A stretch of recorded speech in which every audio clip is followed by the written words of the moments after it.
Actuellement, la France, du fait de notre appartenance à l'Union européenne, nous sommes placés sous l'article 42 du traité de l'Union européenne, qui nous place en fait sous la tutelle de l'OTAN. Bon. Donc, moi, je suis logique avec moi-même. Je veux sortir la France de l'Union européenne, mais aussi de l'OTAN, de telle sorte que la France ne soit plus désormais assujettie à l'OTAN, c'est-à-dire à la vision géopolitique des États-Unis. Qu'est-ce que ça veut dire concrètement? Ça veut dire qu'une fois que la France sera sortie de l'OTAN, eh bien, elle ne désignera pas, comme c'est actuellement le cas, comme actuellement on a des gouvernants qui désignent pratiquement officiellement comme ennemis le monde arabo-musulman, d'une part, la Russie et le monde orthodoxe, d'autre part.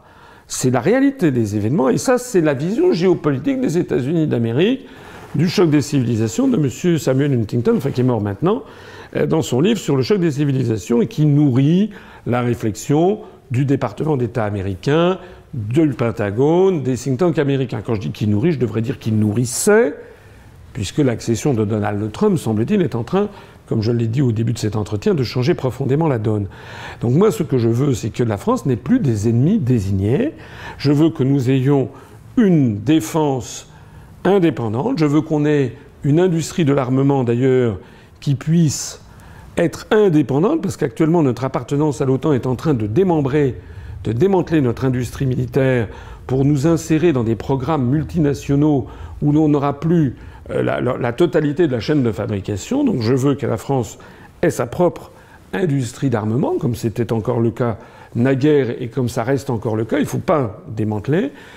Et puis il faut ensuite que l'on entretienne les meilleures relations du monde, c'est-à-dire que si je suis élu à l'Élysée, parmi les premières décisions que nous prendrons, d'abord, j'actionnerai l'article 13 du traité de l'Atlantique Nord du 4 avril 1949. Vous savez qu'il suffit de s'adresser au gouvernement des États-Unis d'Amérique pour dire que on sort de l'OTAN. Il y a un an qui court, c'est la seule contrainte, et au bout d'un an, on en sort de plein droit.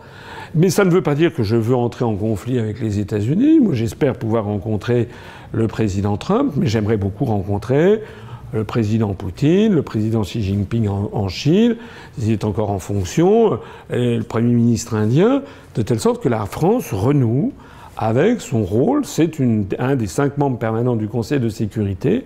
Nous devons, en tant que tel, représenter un des pôles de réflexion, une des puissances du monde de demain. Retrouvez nos analyses, nos propositions, adhérez ou faites un don sur upr.fr. Retrouvez-nous aussi sur Facebook pour partager des idées et participer au direct. Twitter pour suivre les réactions de François Asselineau au jour le jour. YouTube pour ne rater aucune de nos vidéos. Pour nous aider à rétablir la démocratie, poussez-nous, abonnez-vous, partagez.